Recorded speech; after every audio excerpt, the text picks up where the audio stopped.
It is just a huge honor for me today to be podcast interviewing Pat Carter, IIDA, which stands for International Interior Design Association. Sitting next to that man with all that gorgeous hair is Dr. Jeff Carter, DDS. Pat attended Clemson University and graduated with a degree in interior architecture from the University of Tennessee in '75. Practicing as an interior designer, she started her career with hospital and hotel design projects for several architectural firms. Pat was VP of The Design Inc. for 20 years prior to forming her own company, the Practice Design Group, with Dr. Jeff Carter in 2002, who I assume is her husband. He is. Still, yeah. Okay, And still. You're still renewing his lease. Pat has written numerous articles on dental office design in Dental Economics and other publications, and is a frequent speaker at many national and state dental meetings, including the ADA annual meeting, Hinman, Texas, Greater New York, Chicago Midwinter, Southwest Dental Conference. Pat was at the forefront of the evolution of dental office design that utilized architecture and interior design to elevate dental facilities from the realm of generic office space. Since '79, she has participated in the design and construction of over 3,000 dental facilities and is considered a leading expert on the provision of dental office design services nationwide. The man sitting next to her, Frankie Valley, Dr. Jeff Carter, DDS. It's a wig, guys. Don't even think it's real. Dr. Jeff Carter, DDS, graduated from Colorado State University with a BS in Biological Sciences in '76. In 1980, received his DDS degree from the University of Colorado School of Dentistry, where my radiology instructor, Denise Kassenbaum, is now the dean. Yeah. Oh, wow. That's right. Yeah, she's just she was the most amazing, intense person from UMKC that I remember. In his years as a practicing dentist, Jeff practiced as a young associate dentist, a group practitioner in a large clinic setting, and as a solo practitioner in his own practice. In 1997, Jeff was hired by the Design Inc. of Austin, Texas. During his tenure at the Design Inc., Jeff implemented technology integration services, a much-needed adjunct to the dental office design services. In 2000, Jeff developed the workstation and pendulum mounts to effectively integrate dual monitor systems of the dental operatory and other medical settings. Since 1997, Jeff has been involved in the design and construction of over 500 dental facilities, so he's about 1/6 of his wife, including dental school, and has published over 75 articles on office design and equipment and technology integration. Jeff is also a frequent speaker, teaming with Pat to present over 300 CE courses on dental office design nationwide. Jeff's multifaceted career also includes working as a Series 7's licensed investment broker, writer, stuntman, and B-movie actor. In 2002, Pat and Jeff formed the Practice Design Group in response to dentists seeking a more collaborative and innovative design resource that was available through the Dental Supply House and other formula-driven dental office designs. The reason I am so excited to get them on the show is because for 32 years, I watched dentists come out of school, and some supply house rep or something will say, hey, I can design your floor plan for you and go do some quick $5, what are the dimensions of your space? Oh, mine's 40 wide and 60 deep. No problem. I can do that in a minute. And then they don't realize that from age 25 to 65, a third of your life you're asleep, a third of your life you're at home, and a third of life you're in dental office in this cramped condition that you don't like.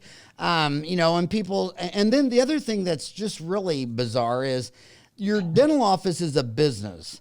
And when you rent 1,000 square foot crappy location, but you live in a 3,000 foot home that you own the land and building, and you want to leave your office because you want to go home and you're tired and you want to, your dental, rich people, their business, they own the land and building, and it's bigger than their consumption. But a lot of dentists have more debt in the consumption of their home. I mean, when I have patients come in, I'm across the street from the Guadalupe Indian Reservation, and for 32 years, some boy will come out here and he'll want to take me outside to show me his new car. And it'll be some low rider hot thing. And I'm like, buddy, look, I said, that is consumption. I know you got it because the chicks are going to love it. But you know what Maria really wants you to have is not a fancy lowrider. She wants you to have dental benefits. And you should have spent the money on this car to go to some tech school to get a good job at Intel to have dental benefits. So what would you say to somebody who lives in a 3,000 square foot home and owns the land and building? They rent in a 1,000 square foot dental office. They're burned out. They're cramped up. They don't have a break room. If they don't feel good, they can't sit down anywhere. They can't lay down. And then they wonder why they want to leave their dental office and go home. My home was, my dental office was 4,000 square feet. And my home was, slightly less than that. So I've ranted enough. What are your thoughts on? Well, burnout's a big deal. What is your thoughts on that the actual dental office might be taking the smile off your face? Well, let me get my hair first, Howard, so it doesn't fly off in the middle of this description. Okay, so how really that's why we're in this. That's really our passion about dental office design. And you're absolutely right. And we've had so many experiences. I want to blame it on the spouse, but you have a doctor that's burned out, tired. They're in a cramped office. They're not happy. They drag home every night to this fabulous palatial mansion. And sometimes it's especially you don't need to spend that on a dental office. It's fine. It's a work thing. They're, like you said, they're there a third of their life, a half of their life. So I tell Pat doesn't know a lot of the kind of average dentists out there. We've, through her career and actually our career, we've worked with a really kind of select group of doctors. And it's really people that are sensitive to the environment of the dental office. They've perceived that at some point in their career. And I actually, in retrospect, perceived that in my career, that I realized what the impact of the facility was. And a lot of the things that discouraged me, a lot of the things that took my energy away and stuff were actually facility related. They had nothing to do with the dentistry. They had everything to do with a poorly designed facility where it was small, it was cramped, it was claustrophobic. People were on top of each other. There was no privacy. And you would come home at the end of the day and you were just like mush. I thought, man, the dentistry is really hard. And as I got into design, I learned more and more about design principles and a thing called zoning and things like that it could actually alleviate some of those issues. So, we've been lucky. Like I said, we've worked with a lot of great practitioners, but people with a vision for what a dental office could be. And I think what really separates those people from people not as sensitive to that is they're in tune with what the experience is in the facility. What does it feel like? What is the experience I have in the facility? And there, you have to be focused on the clinical dentistry, but that's a big part of it. They're very sensitive to that. And I hate to, this will sound sexist, but we've worked with a lot of women, female dentists. They're actually in a lot of respects more in tune with that. They're more in tune with sort of a nurturing, supportive environment. Oh, I want it to be nice and comforting and welcoming. I want people to feel relaxed here. I don't want them to feel like, gee, they're, everybody hears every word they say. If they have an issue or something, they can tell me in private, in a private conversation. I have a nice consultation room or something like that. So I would say you're absolutely right on that. And that's really what motivates us to do what we do. And how you get to doctors to explain that to them, is an interesting challenge.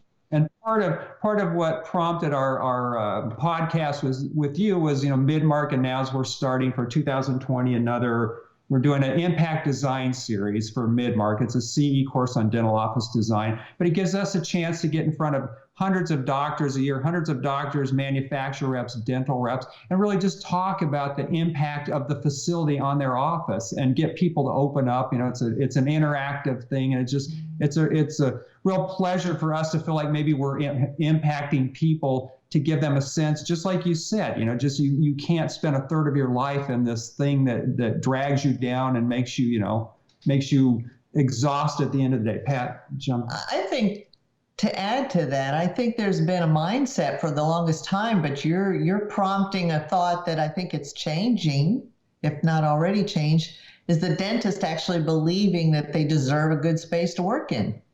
I think the dental facility for the longest time has been, and I wouldn't say it's a blame of the dental suppliers, but the limited thought process put into what that environment is like, how it works. You're inches specific in what you need as far as clearances and that kind of thing. But there's also that added, I'll blame Starbucks for that. The expectation of patients for an experience, the expectations of what the quality is that they're going to receive by what they see. You know, I hate to say that to dentists. I tell Jeff, I know that hurts your feelings, but the reality is as patients, we can't fully appreciate the skill sets that you have to do what you do. As far as we're concerned, you're as good as the guy down the street. So the way we discern the quality of your dentistry is oftentimes going to be what that facility looks like, how it works, how it accommodates my needs, how it accommodates my sense of quality, if you will, because I take those cues from what I see. And I think that is a big shift, hopefully, that we're having an impact on. Is that dentists deserve it? When you were the VP of the Design Inc., is that now called Desergo? No, we were T.H.E. design is how we pronounce it. It stood for Total Health Environment, and it is no longer, as I understand it. Shortly after we left, or a while after we left, they closed their doors. So that sounds like you were the ingredient keeping it all together. But my point was going to be for that.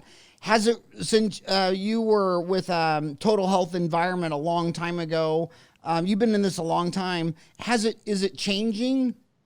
I mean, I think, yes, I think it is. I mean, I think the impact that we had through a gentleman by the name of Dr. Jim Pride, that you may or may not recall. Oh, really my gosh.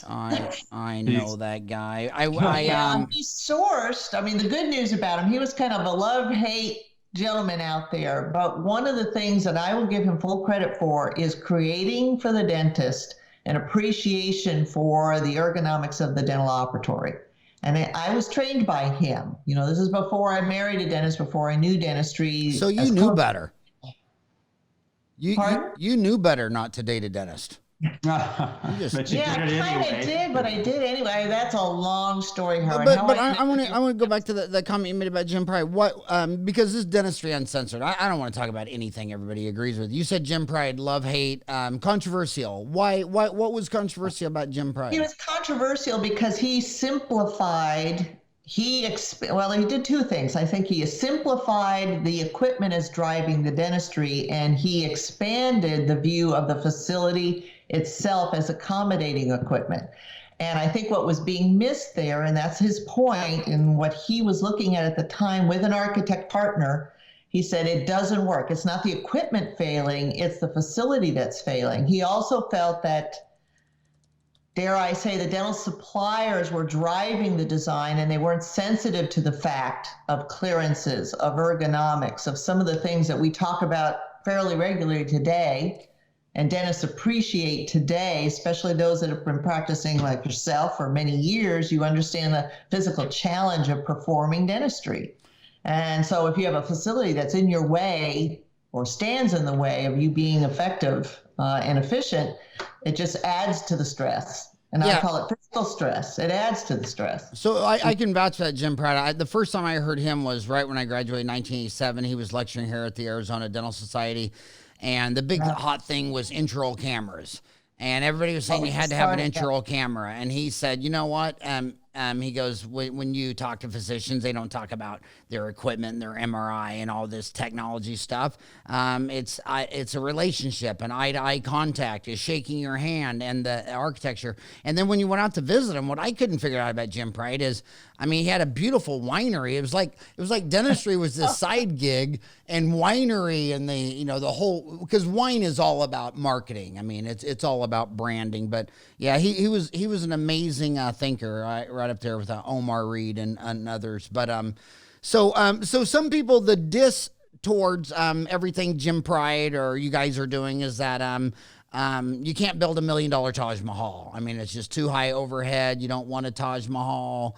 So it's not $1 million anymore, Howard. It's not $1 million anymore. But, well, what is it? $2 million now? Well, it depends what you're doing. Depends upon what you're doing. Yeah. Can I say? All right. So here's where the husband and wife fight thing over gets in. Okay. So since this is uncensored and this is stuff nobody gets into, well, so I think this is interesting. So Jim Pride was a trailblazer, and so was Harry Demery. But they created a lot of principles that actually hold today. Most of those principles, in terms of flow and patient interactions, are still really valid. But was sort of a schism, I would say. So you talked about, well, I go to a dental equipment supplier and I get a $5 floor plan, I'm off and running, and that's it. Well, there was the dental design people there. Jim Pride, Harry Demery, Mike Unthank split off. The design ergonomics is David Ahern was actually part of T.H.E. design at one point. I showed up years later, but all those people kind of went off in their separate ways. And for many, many years, they were at odds with the dental, the dental distributors or dealers. So the Shine, the Bencos, the Pattersons, they were at odds with them because they were selling against what the dealer was offering in a design package. And actually part of the way they were doing it was within undercutting sort of equipment costs and cabinetry and custom designing things and knocking off things. So, it worked for many, many years. Well, around when technology showed up, it tweaked a lot of things. Mm-hmm. So part of what Pat and I, in the last several years, we take a lot of, I feel, a lot of pride that we've sort of formed a relationship. We've worked really hard to form a relationship with manufacturers like Midmark, ADEC, Pelton and Crane. We've had interactions with all those people. Shine, Patterson, Benco, Burkhart, all the independents, and we've actually come back towards them to try to combine good equipment integration, good equipment support through the people that we don't sell equipment, we're designers, but to help support them in that, but then mix it, merge it with great design, bring the two together to where we're not, picking at each other, we're not trying to undercut each other. And really, I think the main things that were contentious were, especially in the operatories. So, in a typical kind of a GP operatory, you have a 12 o'clock dental cabinet behind the head of the chair, and that in a typical kind of dual head entry concept. Well, that thing is just a complete difficult, I won't cuss on a podcast. Please it's a very cuss. difficult. It's a very difficult thing to custom build. It's really a hybrid of cabinetry and equipment. So we love the Midmark version, we love the ADEC version, we love the Pelton and Crane version of a 12 o'clock cabinet that's fully integrated with delivery units, nitrous oxide, timers, storage, all of that stuff. Sterilization, there's some great sterilization cabinetry systems. Midmark makes one out of metal. That's a tough thing to do. You get some crummy, custom mom and pop shop cabinetry. The sterilization process will eat that in about a year. So we're very supportive of their interaction in the project, and their specific products, I think, because of the advancements in technology, are just essentials in a well-designed office. So Design Ergonomics has their own little kind of delivery unit system thing they sell. Mike Unthank has somewhat gone away from that. But Pat and I are, we take all those great design principles, but we want to merge them with state-of-the-art, good quality equipment that is sold and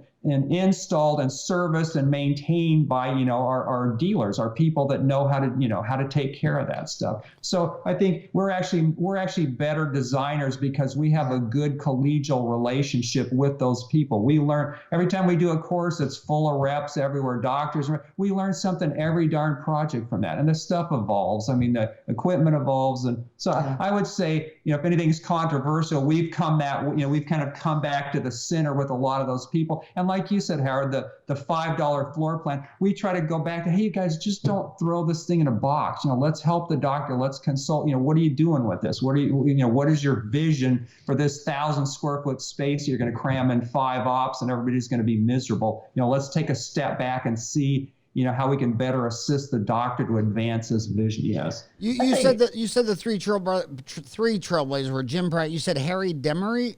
Harry Demery. How do you spell Demery? Demaree. Yeah. And he trained me. Demaree. And the other one you said was David Ahern. David Ahern is the design ergonomics guy there in the Northeast. That's all right. And then Mike Unthank was another T.H.E. So we're kind of what's left of the dental specialty people. Yeah, and you mentioned ADEC, and we lost Ken and his wife Joan this year. I can still remember taking my 4 boys there for vacation, and at one end pallets of leather and plastic and metal beads, and the other end was ADEC chairs. And Ken and Joanne took my 4 boys. I mean, they were like 4, 6, 8, and 10, and they spent like 2 hours with them walking down the assembly line. They were so amazing. But again, I said the disc for this deal was, I don't want to spend $1 million Taj Mahal. A lot of people say, well, the patient can't tell the difference between an ADEC chair and a chair half the price, imported from who knows where. What would you say to a kid who's wants to save money on a chair? I mean, I know what I would say, but what would you say to him? Well, I think, I mean, if it's that, So, it's the chair, it's the function of the chair, it's the ergonomics of the chair. So, and since this is uncensored, we've had all kinds. So I've had that exact question posed to me by several clients. So, for example, and I hate to use names, but, they were comparing a top of the, top tier chair. So Midmark, T.H.E, Pelton and Crane, top tier chairs. There's a whole middle tier. So he goes, he says, well, those top tier chairs are $10,000, $11,000. What, it looks the same to me. So he looked at a mid tier chair and I said, okay, to examine that chair, tell me, what do you see? Well, I go, are there exposed bolts and nuts and stuff that rust? Are there sharp things? How well is it crafted? It's like anything, Howard. You start breaking it down. Go, it doesn't, now that you said that, it doesn't quite, look the same when I look at some of the finer detailing of it. Well, how high does it elevate? Does it have, does the headrest have multi-positioning? So, I would say some people can do fine with a mid-tier chair. Other people, they're just, if they take the time to examine it, they see the bonuses. It's like a high-end car versus a mid-tier car. I mean, you get in something, you start playing and go, okay, well, now I see why this is more. Oh, and I see why this is more. So I wouldn't say everybody's going to buy into that, but a lot of people that would pursue, kind of a more of a state-of-the-art office that's very in tune with how the patient experience, they're going to be sensitive to even the chair. They're going to look at the chair. That chair looks better. It feels better. It's more comfortable. It has more options. Has better ergonomic positioning. Or maybe it has a massage action in it, and it looks cooler. When you went through the T.H.E thing, I mean, they put a lot of care into that chair. There's that thing where the chair's getting beat up on the assembly line where they show you, the chair folds up and repositions like 1,000 times a day, and it's still going after many, many years. Same thing with Midmark. I mean, they're very proud of that plant tour and the craftsmanship that goes into their products. So the chair is just part. It's another piece of the puzzle of this office that either works for you and works great, or it's a detriment to the advancement of your career. I'll put another spin on it, Howard, and I guess I'll come from the design standpoint. One of the things I say over my career is really about design following dentistry, not dentistry following design. By that, what I mean is the procedures and modalities that you do and perform as a dentist, especially a seasoned dentist nowadays, is so far beyond what was happening in dentistry, 15, 20 years ago. Design was simple because dentistry was more simplified. As we've gotten more complicated, we've got more technology, we've got more requirement for procedures that are longer, for patients sitting in the chair longer periods of time, with higher expectations of what that dentistry outcome is going to be. The expectations then are going to be higher for the equipment. So I think the equipment need, as a startup practitioner, might be more simplified, dare I say, but as a seasoned practitioner, more of the practitioners that we work with that have been practicing for 15 plus years, their expectations are at a different level. And the expectation for the equipment is at a different level. The expectation of the facility is at a different level. As far as making a statement of quality, I would say that's the biggest thing on our side of the fence as far as design. To speak to that chasm, that schism that Jeff was talking about that was in dentistry, the approach I think that dental suppliers were often taking, whereas if they're spending money on the facility, they're not spending it on equipment.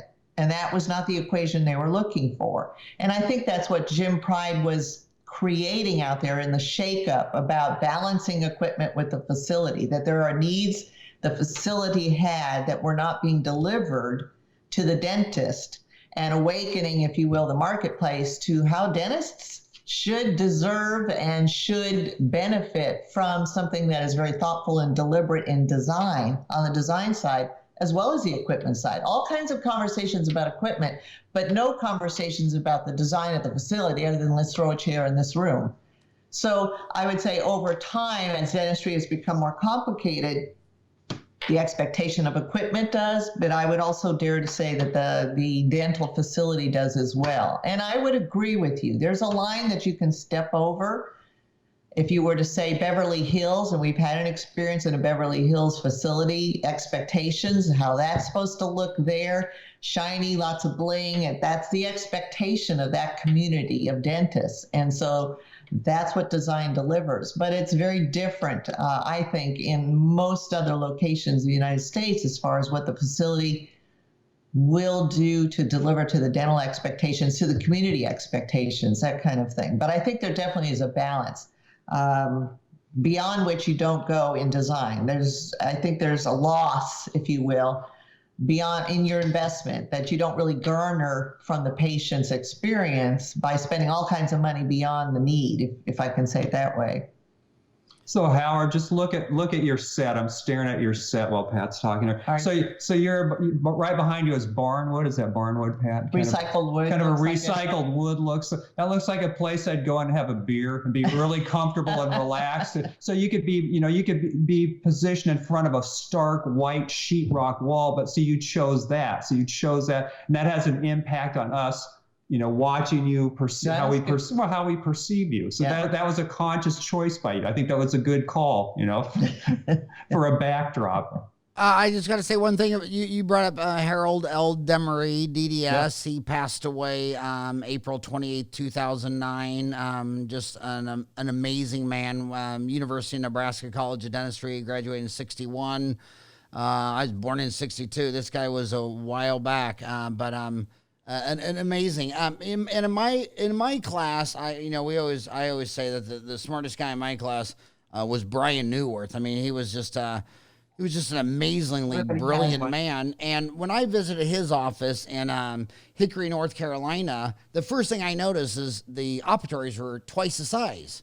And some of them had couches and things like that. And he goes, wow. Man, I knew I was going to be an oral surgeon in here for 40 years. I don't want people coming in and stumbling over the edge of the chair and trying to sit in a chair to watch their daughter, hold her hand while she gets her wisdom teeth pulled out or whatever. He goes, so you could just walk in, hang up your jacket in the operatory, sit on a couch or a sofa or a chair. I mean, and I just thought, oh my God. I mean, so the average op is about 10 by 10. So he built his 20 by 20.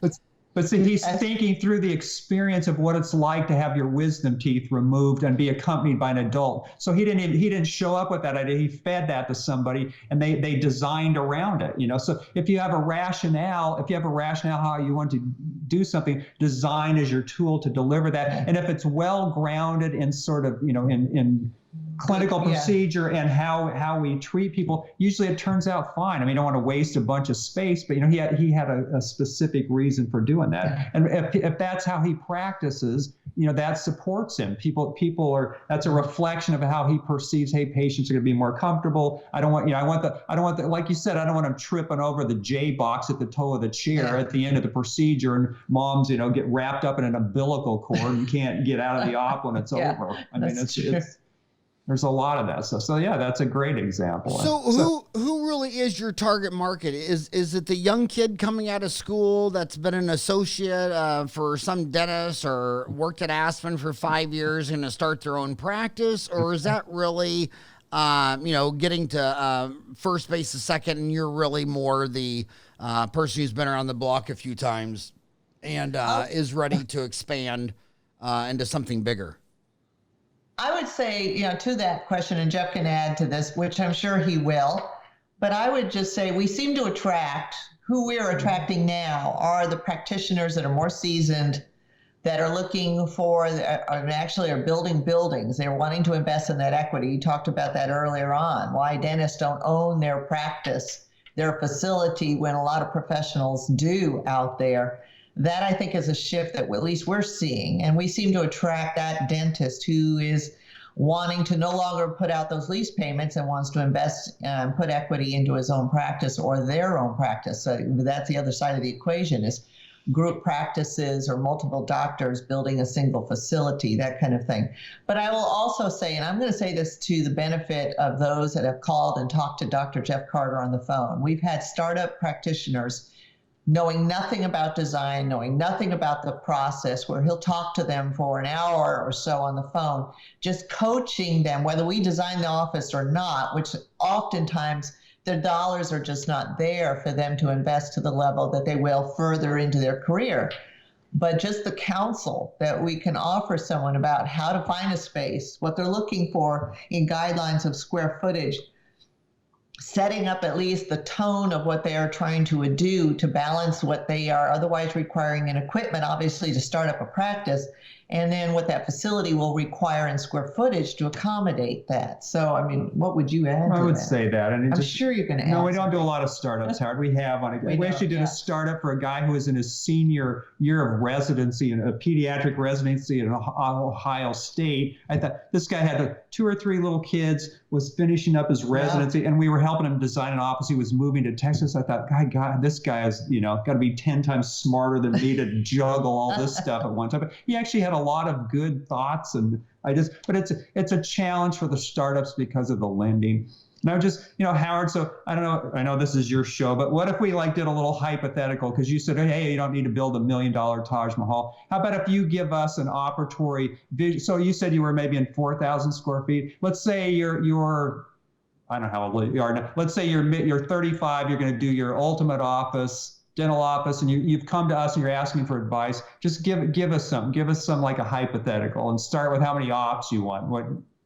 Can you do that? I actually I can do that, but I want to spin it back the other way. You go out to Ohio. I just lectured at the Ohio State Dental Meeting. That's where Midmark is.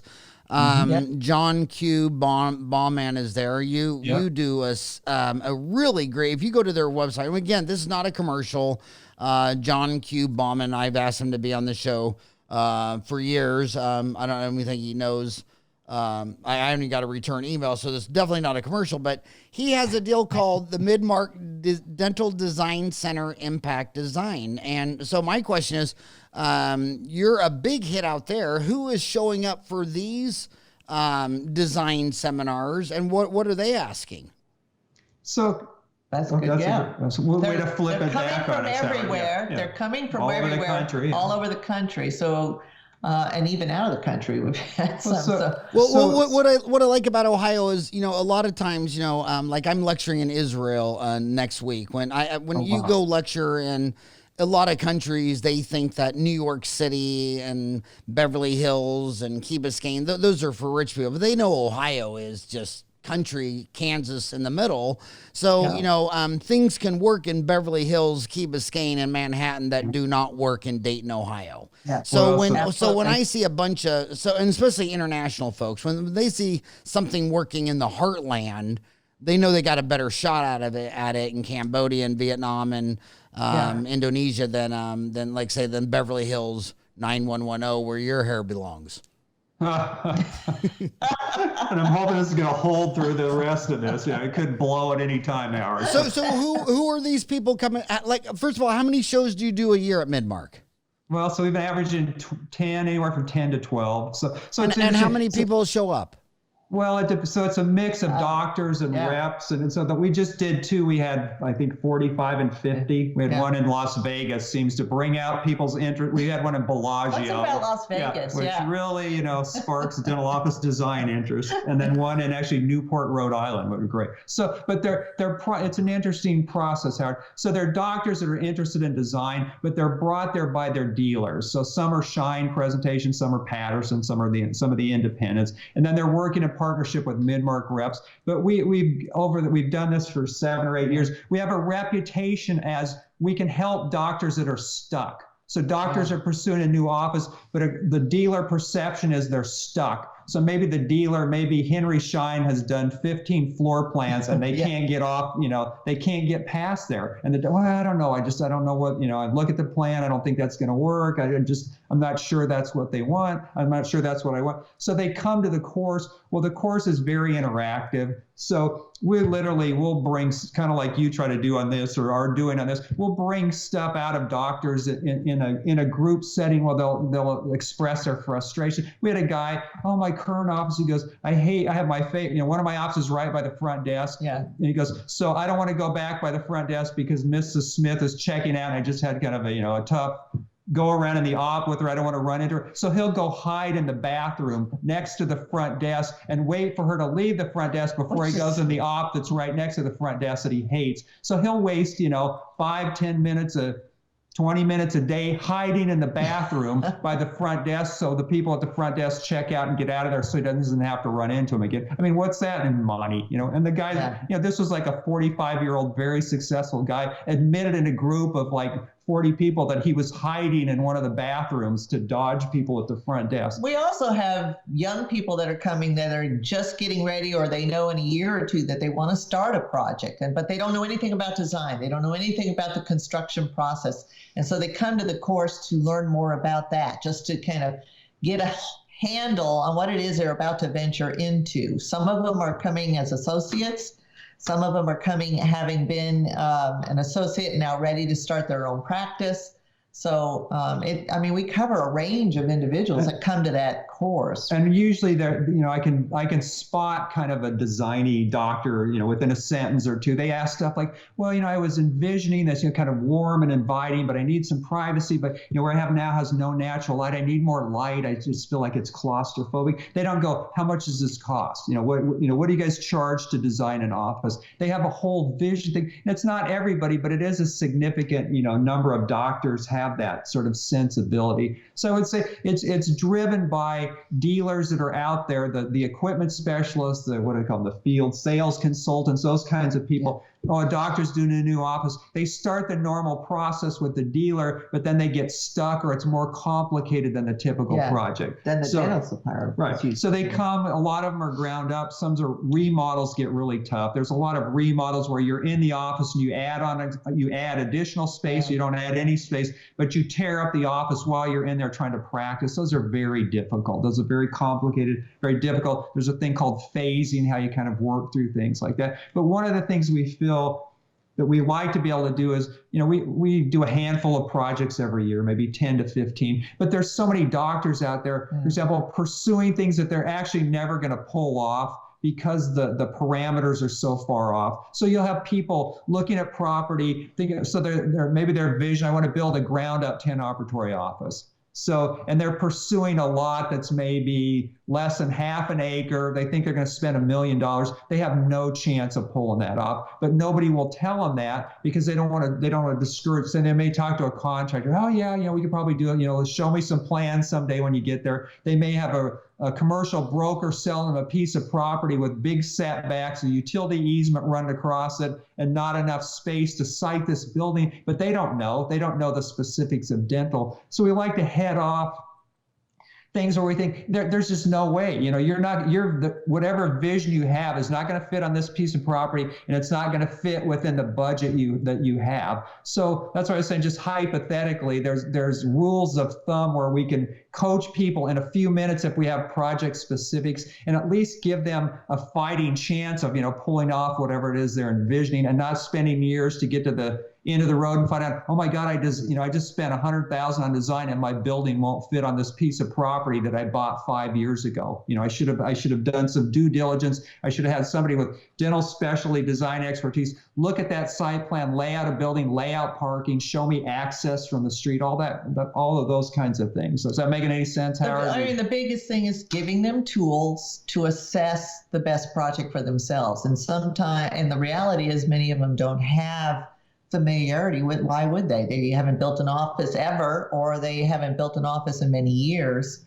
So we're there to provide updated information so that they step into this project eyes wide, open, very informed about the project that they're doing, and they have a realistic budget and they have a realistic concept for the project they're endeavoring to do. And there's a lot of relief, I think, that comes to them about going to this course and feeling like, okay, I'm on the right track, or the track I was on wasn't going to get me where I needed to go, but now I know what I need to do to make this thing happen. So do you, I want to go back earlier. The last, when you look at franchises like McDonald's, where they have 40,000 locations, they have a budget where they intentionally redesign all their locations every 7 years. So 7 times 12 is what is that? 84. So they put away a little money every month, and then at 7 years they redo it. So when you walk into any McDonald's in the world, it's anywhere from looking brand new at the best to 7 years old at the worst. And you go into dental offices where some guy will put in this rockin' hot dental offices, and 20 years later, you're like, dude, the paneling and the fog light and the, it's just not blending in. And for my office, I couldn't get everybody who had been with me 10, 20, 30 years to agree. So we actually all flew out to San Diego to the Benco facility. And just by having everybody in that room at the same time, what was most important to me was just that we got the decision done. 3 hours in that building where we were done. Whereas before, it kept getting, the decision couldn't get made because that. So getting your team all in one place, you're doing it you're doing it in Ohio and Vegas? Well, no, we're all over the country. They vary. I mean, just every year they pick different venues. So about a third are in actually for sales, Ohio, and then the others are out in the field. And we've done Canada, we've done New York, we did one in New York City. That's always interesting. The Northeast is sort of a tough. San Diego, Las Vegas, Florida, just depends. And you work with all the dealers equally, Benco, Patterson, Shine, Burkhart? So we've done not as much with Benco. We've had over the years we've had interactions with everybody. We spent a lot of time with Chuck Cohen at Benco. He's actually been in this office right here and came and visited us. Yeah. But so the Midmark Impact Design is mostly Shine and some Patterson, and then on occasion a Burkhart. Yeah, the independents and that kind of thing. Yeah, it's their choice as far as how they participate or to what degree they participate. Well, actually the former head of the dental division at Midmark is now the president of Patterson. I don't know if you've ever met Eric Shirley. He actually is. He's from Effingham, isn't he? He's from originally from El Segundo. No, actually Manhattan Beach, California. He started there, and he was a catcher, and he played for Long Beach State. He was a catcher. Yeah. So, and he was at Midmark many years. He's had a lengthy dental career, but he just within the last year came on as president of Patterson. Yeah. So we're hoping to advance that relationship with Patterson. For sure. Well, I love Chuck Cohen at Benco. I mean, he's been such a mentor of mine. But my original mentor was actually Pete Frechette. Patterson, because my oldest sister she's a Catholic nun in Lake Elmo. So every time I go to visit her, I need to do something business for 4 hours and 1 minute. So I'd either go to Patterson and sit next to Pete Frechette, or I'd go to 3M. And so I'd bother him. But, man, when I go to Patterson, I'd walk over there. I say, Pete, I got to kill 4 hours and 1 minute. He goes, good. Just follow me around, go to my meetings, because it'll be good to have a young dentist perspective in these meetings. He was so incredible of a man. But anyway, so now Eric Shirley's down there. All I can say to Eric Shirley is, man, with Pete Frechette, you got some big shoes to fill. That guy is amazing. For sure. But anyway, So, what advice would you give right now to someone who's like, oh, I hate my facility, but I take a lot of PPOs. I mean, what advice would you give them? Well, who's your ideal customer? Who's listening to you right now on their hour commute to work? I hope you're on your commute to work. I hope you're not one of them poor guys on the treadmill or the Stairmaster. But if you're on that Stairmaster, just get off and go have a beer. You're not gonna live any longer. But who's listening to you right now that needs to take a next step? Who's your ideal dentist listening to you right now? Well, we hope it's a dentist with a vision to change the circumstance that they're in their current facility. Something about their facility doesn't work. Many things probably don't work for them, and is driving them to do something else, but they're not sure what to do. So that's really who we want. So somebody that has had some experience. Maybe they're starting to build up a practice, but they're seeing the limitations of the facility. So we want to know, well, what is that vision? So like you said, that maybe it's okay. Well, my production is plateaued. At the end of the day, we're exhausted. My production's plateaued, but we can't bring in any more patients because we're maxed out. We got 4 chairs. Hygiene is booked 8 or 9 months out. people get there, there's a new a lot of times what motivates is there's a new office down the street. It's the kids right out of school, it makes our office look bad. We got to do something to compete. It's actually a lot of times it's that more than anything, the peer pressure of knowing that you're not keeping up. Well, just like you said, Howard, people will invest 20 years ago in a great dental office and not touch it. I mean, they won't even flip the pillow around in the waiting room in 20 years, I don't really understand that, but I think, that is definitely because I would say the number one thing we hear often is it doesn't look like the dentistry I'm doing today. My office doesn't look like the dentistry I'm doing today. I go in there and I even challenge dentists when they leave the course. I said, go back. The first thing you do is you walk in that front door and put your patient hat on and you start looking at it. If you've got clutter, if it looks tired and old, get rid of it or fix it. Because all of those things are cues about what you're doing as a dentist, whether you choose to believe that or not. And then I would also just say, we find that we're a lot of dentists who think, oh, I can't do this. There's no way I can do this. I can't change. I can't remodel. I can't do a new building. You would be surprised at the abilities, thanks to the lending environment, especially now. Be surprised how many dentists are actually in a position, if they would take a look, to do something about it. And that's part of what we're encouraging. My pet peeve is, I don't, I'm only known for a few things. One is I'm the only person on earth who listened to all 1,300 of the of the Dentistry Uncensored podcast. No one else has done that. Awesome. But I think I've had I've drank more beer with more dentists in Arizona than anyone. I don't know who has had more. But the thing is, every single time I've ever walked into a dental office, I mean, I always write it down, and when I'm talking to my team, they're like, "Okay, tell me what happened when you got there." But every time you go to a dental office, the dentist is in their private office waiting because Shirley is dismissing a patient, then she's got to clean up the room and set the next. And I'm like, okay, doc, the ADA says average dental office 65% overhead. So you're 35% of the cost.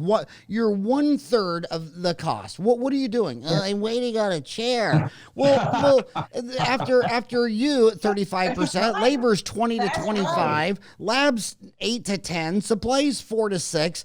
I mean, we don't even get down to operatories until we were after the electric bill, and they're like, well, I don't have room for an operatory. Well, where you're sitting is an operatory. I mean, Superman worked out of a damn phone booth. Why do you, if you work in, if Superman only needs a phone booth and I can put an operatory in your chair, or then they'll say, well, I don't have room to expand. Oh yeah, because you're renting. So you're letting a landlord's key concerns trump your entire existence and purpose because you decided to be a renter for 40 years in the same location as opposed to being an owner. Oh, but you decided to own your own 3,000 square foot home. I mean, you don't lease your car, you even own your car, but you rent your dental office. So all I can say is this.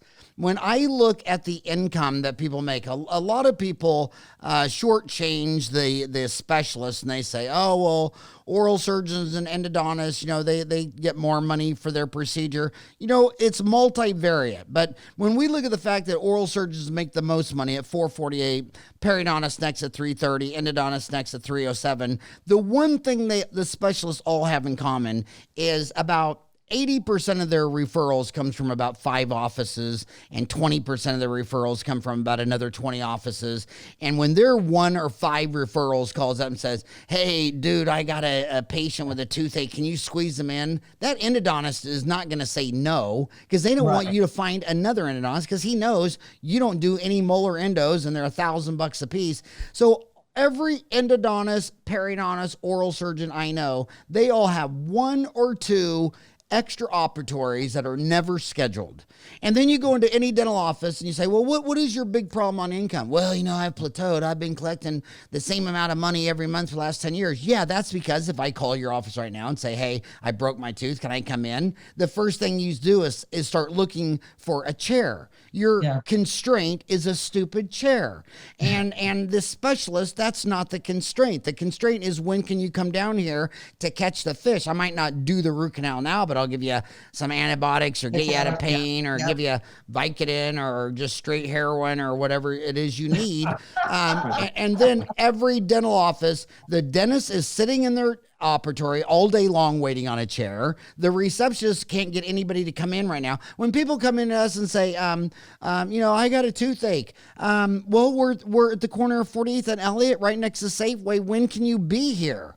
We don't start looking for one. So if you don't have an operatory that was not empty, never used, at least every other day, then you need another operatory. And if you think there's another constraint in your life that you need to go to the Pankey Institute and learn TMJ, or you need to buy a laser or a CAD cam, look, I'm on the phone, my tooth broke, I need a crown, and you're looking for a chair. You should never be looking for a chair. You should have so many damn chairs that if a homeless guy came by and say, can I just live in that room? You say, yeah, because I haven't had a patient in there in a year. So you add operatories until they're never used again.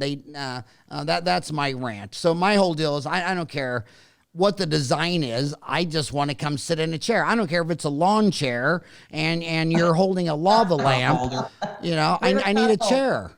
Yeah. No, that's what we would call that a flex op. We want everybody to have an overflow flex op so they're not just crazy trying to get people in. You're not going to get any argument from us. We challenge dentists on the number, the count, if you will, of operatories. What are you in now? What are you proposing to in this new change, whether it's remodel or new building or whatever? And what's the rationale for it? Because what we're looking for is exactly what you're talking about, is that flex op. Do you have a... I've never even heard of that term. How am I the same age as you guys and never heard of a flex operatory? Is that an Ohio word or is that because we're brilliant and we work in this all the time. And I don't know, Howard, you're you from know Buda, so Texas. You know everything. You're from Buda, Texas?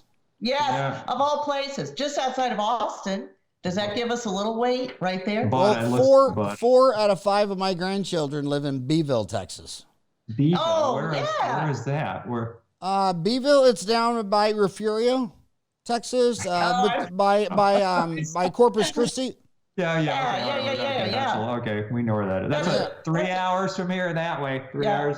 Right that where they are. So you agree that if an operatory is your constraint, then that's going to blow out your overhead. It ruins the efficiency of your staff. I mean, sometimes what I love is, you work through lunch, you squeeze an emergency, and it's at the end of the day, and the whole office looks like a tornado just made out with a hurricane.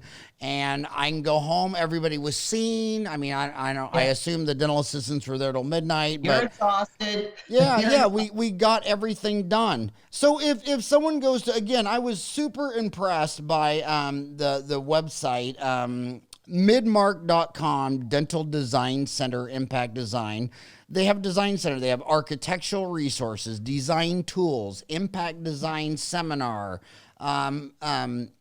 So if someone's thinking about that next level, can they go to the website and do that? Should they go to the course? What would be the next step for them? Yeah, you can go to the website and they have a registration capability there. You can register your interest in that.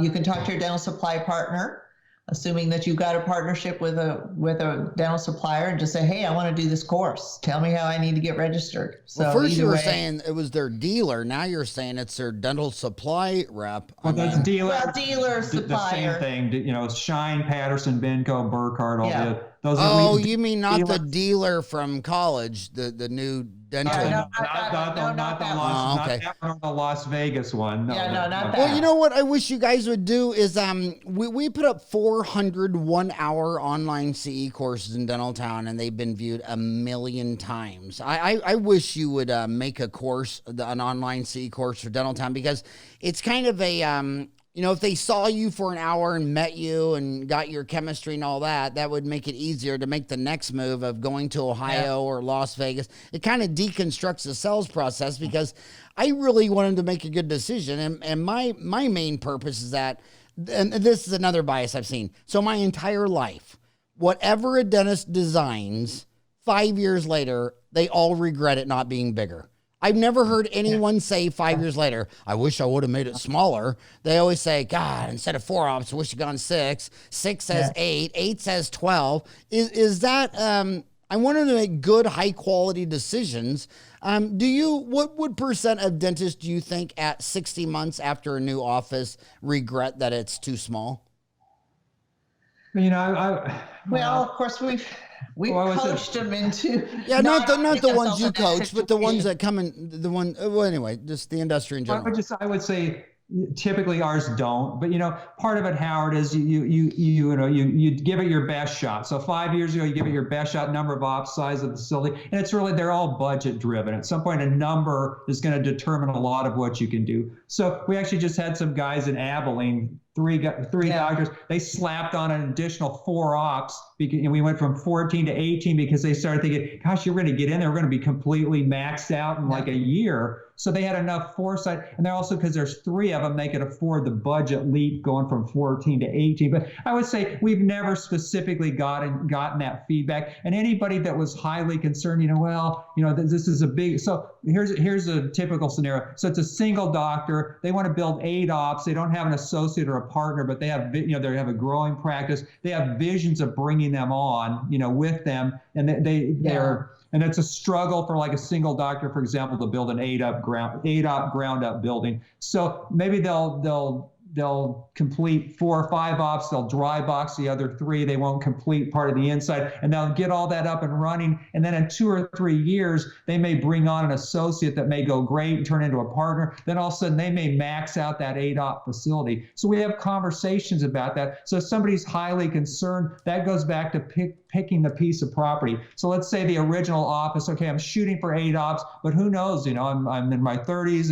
And we can tell. We've worked with some great, kind of high profile practitioners. We can usually tell who's going to build up a big booming practice based on kind of their personality, how they interact, what their vision is. Well, if they're highly concerned, let's get a little bit bigger piece of property. We're going to master plan an 8-op building that if you ever outgrew it, so we're going to be able to add on 4 more ops. It's going to flow right into an additional 4 ops. If you ever get to that point, we can project now, it may cost us in 5 years. We don't know. It's going to be more, but hypothetically, you could expand this facility from 8 to 12 ops. So we want sort of a safety valve fallback position. Sometimes you're just landlocked. Sometimes a doctor's owned a piece of property for 10 years, 5 years.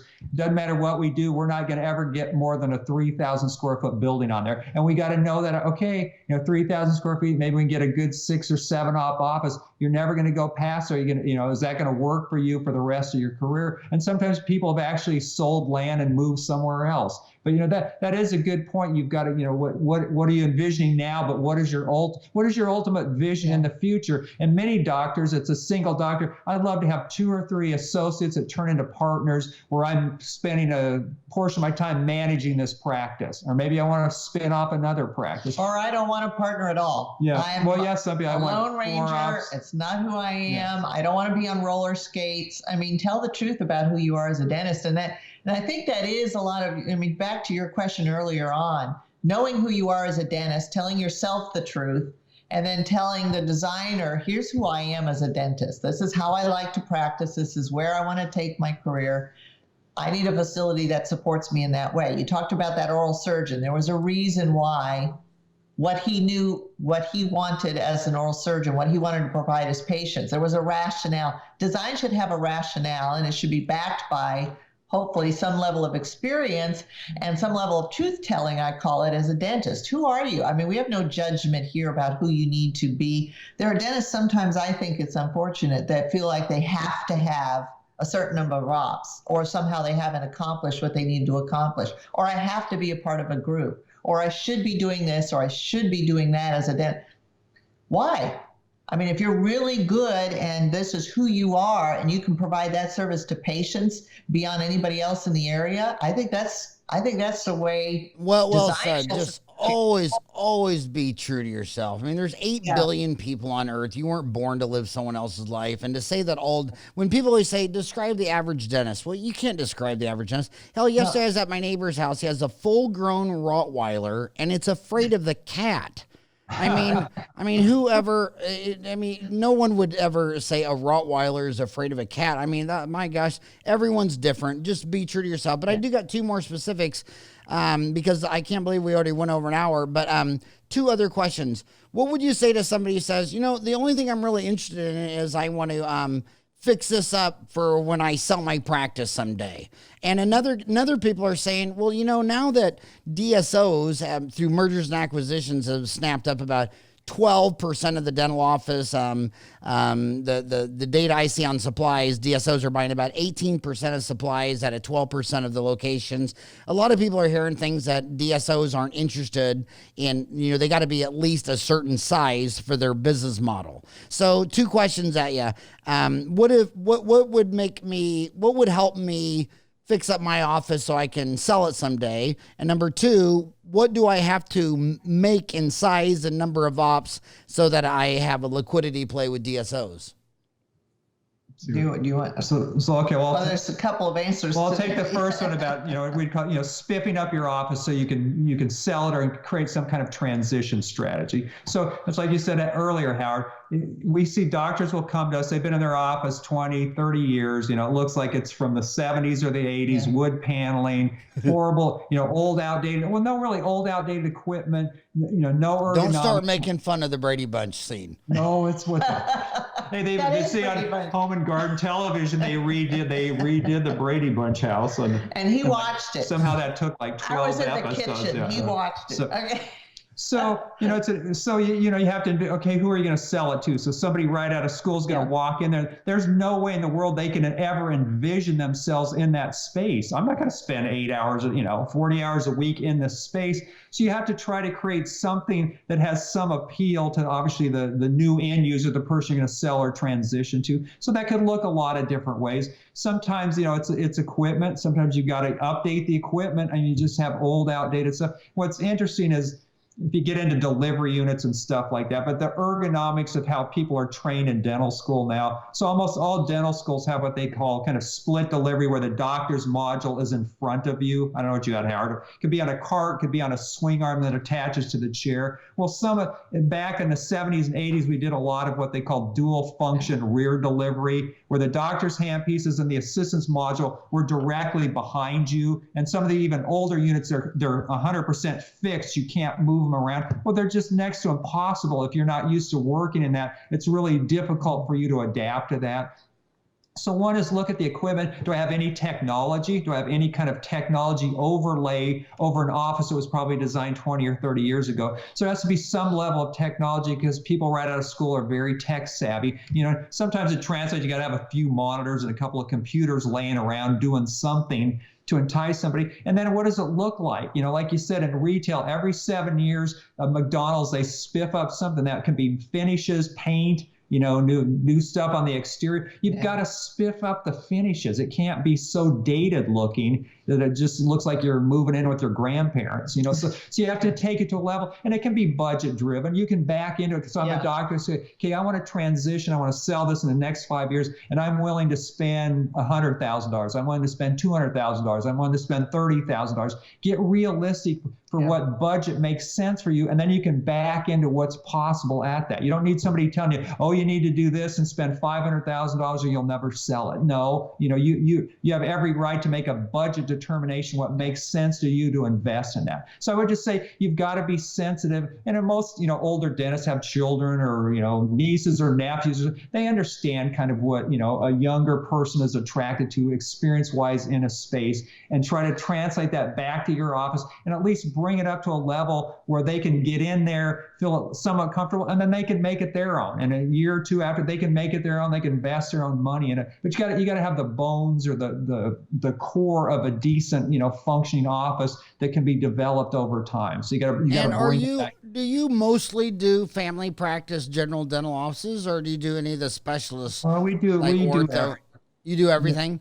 We've done, So we've done Gosh, We do, yeah. we do a lot of special just because sometimes it's harder for the dealers, the dealer design people. They don't do as much of that. So we've done a lot of oral surgery, ortho, a ton of ortho, pedo. We don't do a lot of endo for some reason, and that not that they're simpler offices, but of all the special, do a lot of pedo. Pediatric is really interesting because of the flow. Actually, when we're done with this, we're driving to Odessa, Texas, to do a site visit on a 12-chair, 6,000 square foot Big Smiles Ranch. It's really going to be something. It's a pediatric specialty. But there's something that I would say, when to your question, that we're seeing the GPs bringing in or want a facility that will allow for an oral surgeon to come in, or an orthodontist to come in, or a periodontist to come in that may not otherwise be available in the area, and now they get to be the one-stop shop. I think it's sourced a little bit by a competition with the DSO that might provide all services to, everybody. This is their version of that. And so when they come to us, they're asking, okay, I'm going to be the primary caregiver in this facility, but I want to have an oral surgeon come in once a month or twice a month. What do I need to provide to that oral surgeon in this facility to attract them to this facility? And so I think to say that is another thing we're starting to see in the marketplace, which makes a lot of sense to us. I mean, it expands your availability to the community. It expands the marketplace for the specialists who may not want to build a building in, Poughkeepsie, Mississippi, but I'll go there because it's 30 miles outside of where I live. I'm willing to drive it. I made that up. Is that a town? No, I don't know. That's not. I made that up, but you get my drift. No. So it is just to say that I think that's pretty smart for GPs as well. Well, I gotta. You said something extremely profound, and that is, the business model for over 2 centuries, for all of America's existence, has been. You go back to the early 1800s in New York City. You had this small little shop, and everybody lived above it. And then the next generation, they rented 2 shops, put them together, and put the one shoppers out of business. And it kept getting bigger and bigger and bigger until it maxed all the way for Walgreens and Home Depot and IKEA. They were all at these 250,000 square foot centers, one-stop shop, before Walmart admitted they got too big, and now that was scaring people away. So they started closing down facilities, and they're backing off from that size. And that retail is not going to change. You keep seeing where first you had pediatric dentist and orthodontist. And then those two were like peanut butter and chocolate, and they combined. And now mom's like, well, I'm going to go to this pediatric office because they have an orthodontist. And the one-stop shop is going to rule dentistry for the next 100 years because it's ruled retail. We've seen it completely play out in retail. I'm so old. When I started lecturing down under in Sydney, when I've gone down there every 5 years and done the tour of Melbourne, Sydney, Adelaide, Perth, Gold Coast, and jump over and do Auckland, New Zealand on the way back. But when I started doing Sydney in 1990, I mean, here I am staying at a dentist's house, and we had to go here for the meat at the butcher, then here to the bread man, then here to the veggie shop. And I'm like, well, where is your grocery store that has all those departments in one place?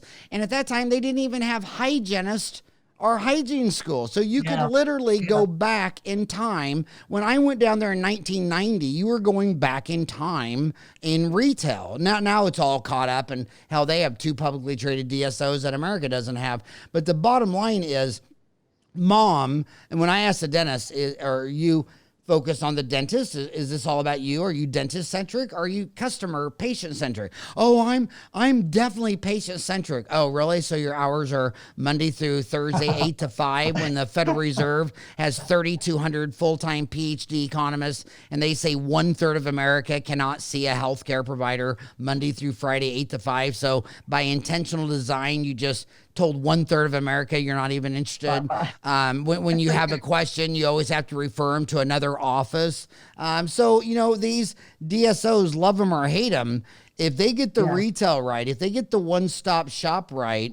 So I tell endodontists, I met an endodontist the other day coming out of school. He had $500,000 in student loans because he went to a private dental school, then a 3-year deal. And then he married some woman who had the same thing. So now combined, they're like $1.5 million in debt, combined.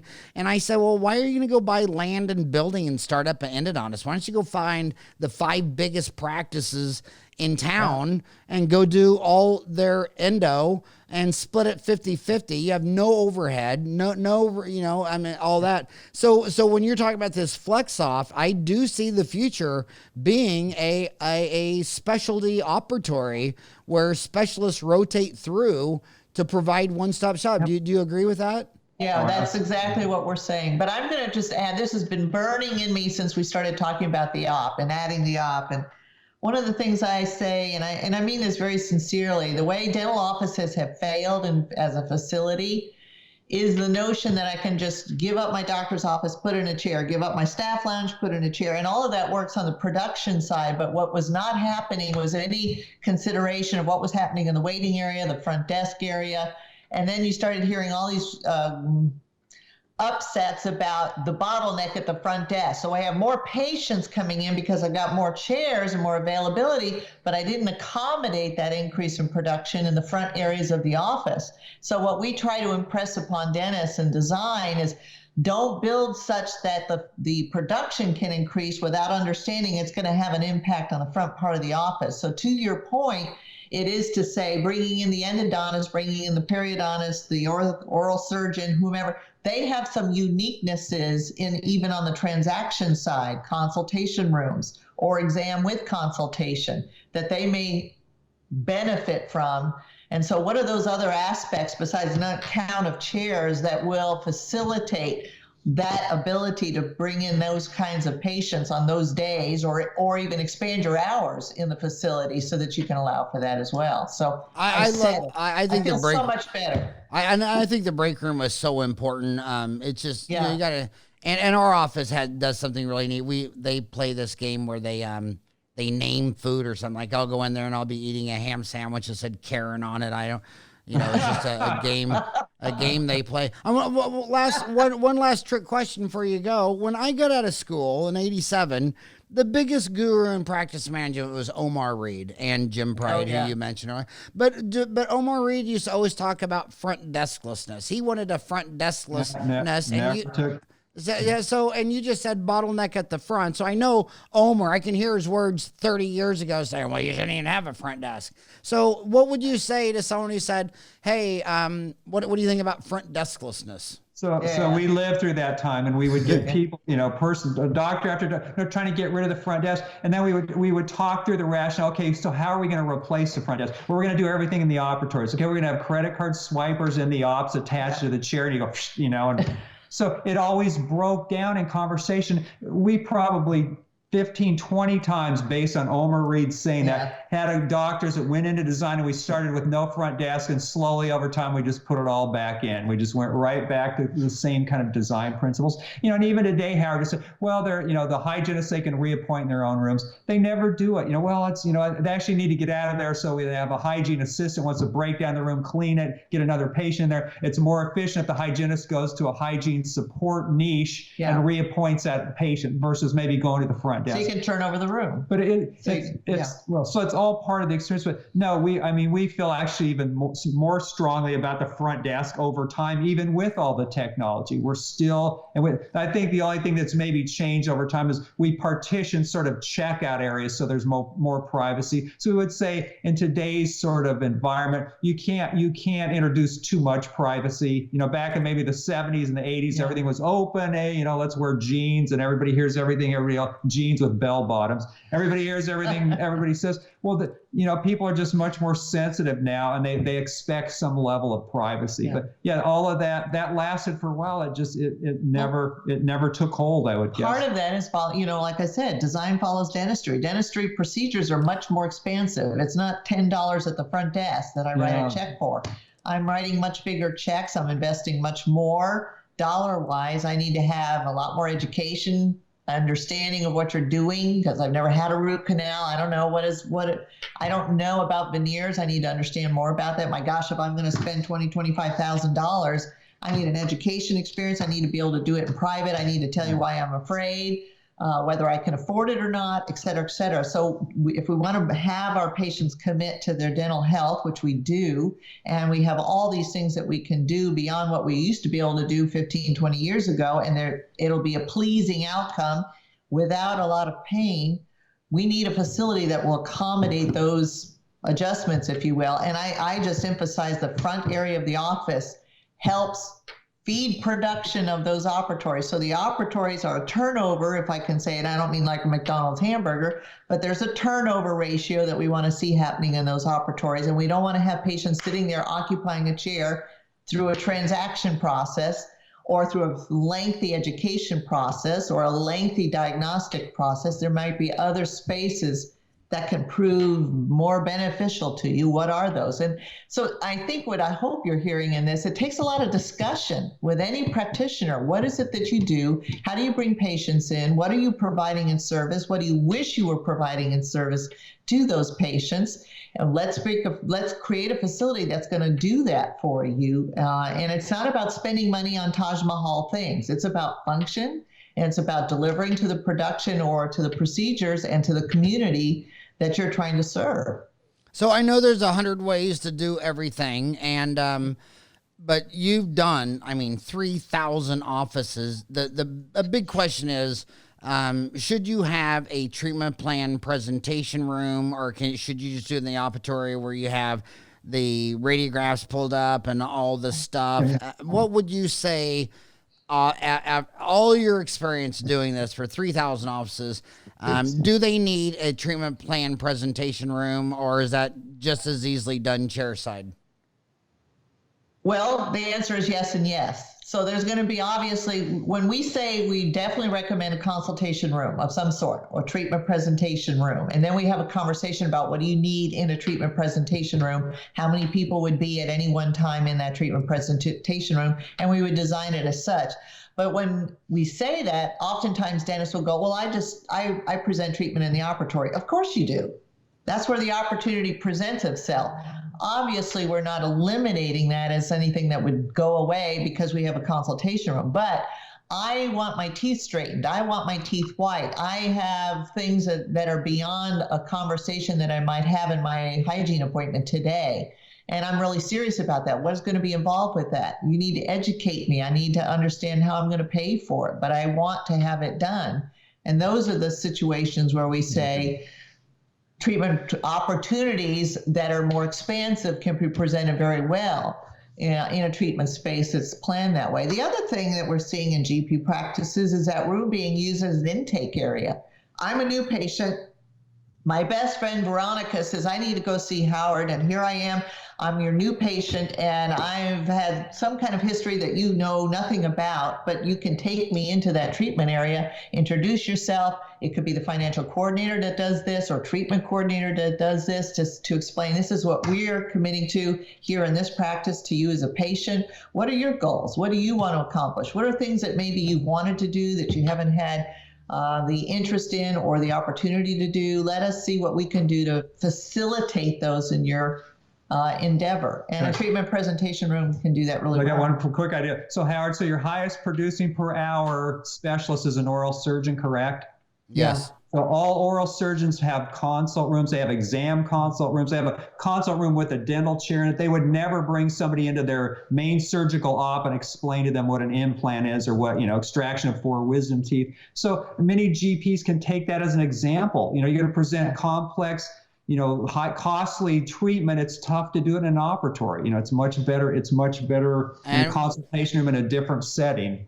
Yeah. Our 1 hour interview is now at an hour and a half, and I just want to say that I still think first impressions are set in lead. They come in, they see your facility. For 32 years, I've had, they don't know what a Statim sterilizer is, but how many old ladies have told me, well, I'm in their waiting room and they got dust all over their dust boards. They lean me back and there's water stains, and I don't want to, I don't even think that place was filthy. And then another thing is what we've always done is when they come in, it's their first impression. Well, if you're, I know guys don't do this, but I know girls do. If a girl goes over to some other girl's house for the first time, that girl will always give them a tour of their house. If I went over and visited Jeff, I don't really want to see his closet, and I really don't want to see but I know it's a girl thing. But every single new patient, when they come in for the first time, they give them the walk through the deal. And so there's the hygienist. Oh, there's Amy, there's Brandy, there, you know, and then there's Howard. Sterilization area. And then they bring him in that new patient or the treatment plan presentation consultation room, whatever. And then I want to go in there and go in there and look at them standing up, shake their hand, and then sit down in that first impression. So Jeff, Pat, why did you, did you just move to Phoenix? Congratulations. Where'd you move from? Yeah. Oh, no, I lived here 10 years.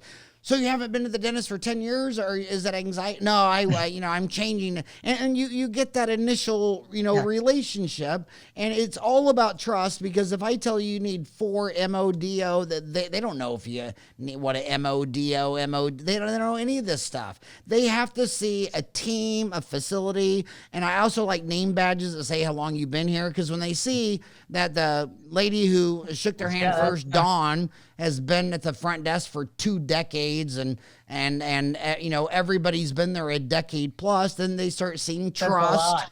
And then, and you're selling the invisible. They need to see a facility. They need to see long-term staff. They need to see eye contact. They need to see a dentist available. And then I always give them my card. It's got my office number, my cell phone number, my personal email number, and say, hey, you ever have a problem, the buck stops here. And, there's my cell phone number. Yeah. And only women, never men, will call that number while they're still in the office, because they just know it's going to be, it's not going to be my cell phone. And then all of a sudden, your phone's ringing in your pocket, and you pick it up, and then you find out, yeah, she's sitting right there. Really? You just gave me your cell phone number? But hey, on that note, thank you so much for all that you guys do for dentistry. Absolutely. And try to get the John Q. Bauman. We'll try to get him on the show. We'll twist his arm the next time we're there. Yeah, and put an hour. Those kids, they like podcasts. They like an hour online CE, and they don't want to fly across the country before they exhausted you. At least seen what you're about on YouTube. Or online CE, but yeah, do an online CE course and get John on the show. And thank you so much for all that you do for dentistry. And thank you so much for coming on the show today. Thank you for having us, Howard. We really appreciate it. All right, now you can go gloat the rest of the day about Clemson. Oh, we gotta drive to Odessa. Yeah. Okay. But yeah, I'll gloat during it. Okay, have a great day.